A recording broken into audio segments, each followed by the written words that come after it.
ইয়ামিনের বাবা বাজার থেকে ইয়ামিনের জন্য খুব সুন্দর একটা মুরগি কিনে আনলো। সে মুরগিটির বেশ দেখাশোনা করে ও খাবার দেয়। আই মুরগি, এখন থেকে আমাকে প্রতিদিন ডিম দিতে হবে, বুঝেছো? যাই ঘুমোতে যাই, সকালে উঠে দেখবো নে। যাই। পরের দিন সকালবেলা ইয়ামিন ঘুম থেকে উঠে মুরগির কাছে আসে। এসে দেখে মুরগি একটা ডিমও পারেনি।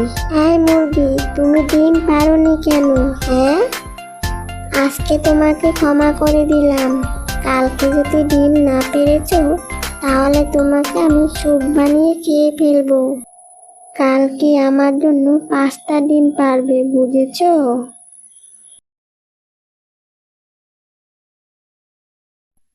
হ্যাঁ, আজকেও ডিম পারোনি? এই বাবু, আমি তো ডিম ফ্যাক্টরি না যে তোমাকে প্রতিদিন ডিম দেব। আর 5টি করে ডিম আমি পারতে পারবো না, যাও এখান থেকে। হ্যাঁ, মুরগিও কথা বলে।